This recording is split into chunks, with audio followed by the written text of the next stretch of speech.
Salam alaikum, Halima Gadji, actrice, activiste, entrepreneur. Très contente d'être avec toi, Khadija. D'accord. Cinéma nag li ma yàgg bëgg la depuis bi ma nekkee xale li ma gënoon inspiré mooy suñu film africain yi ñu amoon, mais au-delà de ça les films américains, les films français. Et je sais pas, c'est devenu une source de motivation pour moi de vouloir jouer et donner des émotions, parce que quand je regardais les films, la plupart du temps, je ressentais des émotions en moi, et ça c'était dû aux acteurs, à la production, la réalisation. Donc c'est inné en moi depuis l'enfance. Alors il faut que l'acteur se rappelle que c'est un jeu, mais qui doit donner de vraies émotions. C'est peut-être la plupart du temps ce qui nous fatigue, nous les acteurs, parce que les gens pensent qu'on s'amuse.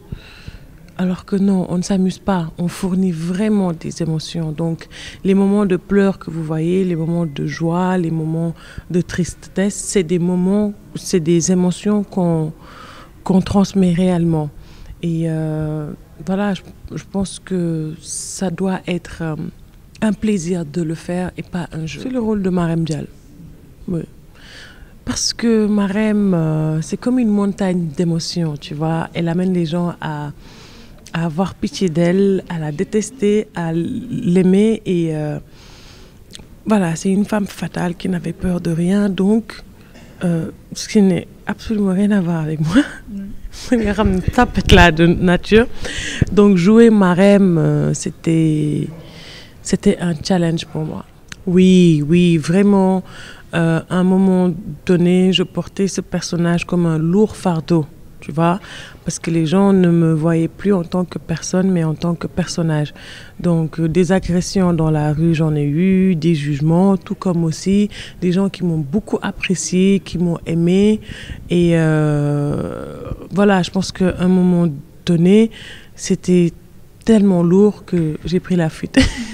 L'industrie cinématographie au Sénégal ne date pas de maintenant. Il y a toujours eu de grands films portés par de grands réalisateurs.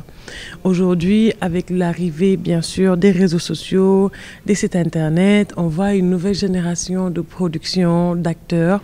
Et je trouve qu'on est sur la bonne voie et qu'on est en train de concurrencer les grands producteurs comme le Nigeria, l'Afrique du Sud. C'est vrai qu'on n'est pas encore à ce stade à cause des moyens, mais de ce que j'ai vu du festival que je suis en train de faire en tant que membre du jury, il nous faut juste les moyens. Sans langue de bois, il nous faut juste les moyens et que les acteurs se sentent à l'aise dans ce qu'ils font. Les causes que je défends, c'est la violence faite aux femmes, aux enfants. Aussi, je parle beaucoup de la santé mentale qui est négligée en Afrique, qui est vue comme un sujet tabou ou bien une maladie de blanc.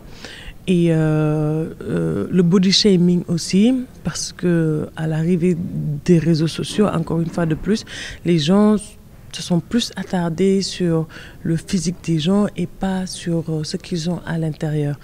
Donc aussi je suis activiste dans le sens où je défends mon pays, ses valeurs et sa culture.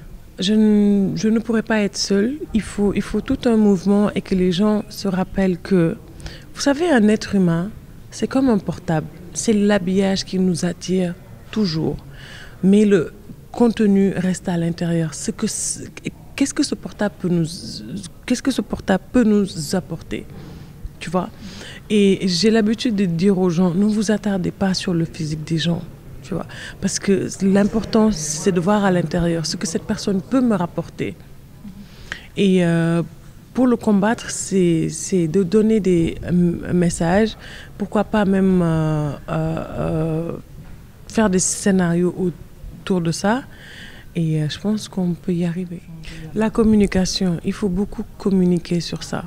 Il faut beaucoup communiquer sur ça. Il faut en parler, surtout dans les écoles, dans les familles et briser le tabou parce que certaines personnes souffrent de santé mentale, ils ont peur d'en parler par peur d'être stigmatisés ou rejetés par la société. C'est toujours des gens qui ont du mal à s'intégrer dans la société parce qu'on les traite de fous. Or que la santé mentale, elle est vaste. Il y a des gens qui souffrent de bipolarité, de dépression chronique,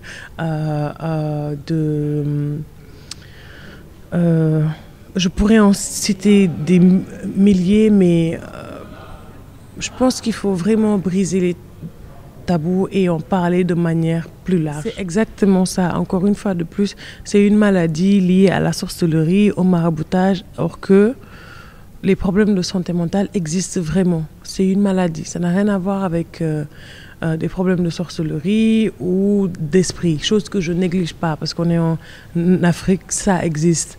Mais d'abord se rappeler que c'est une maladie. Que je vais bien, je pète la forme. Je suis rentrée et il y a plein de projets à venir.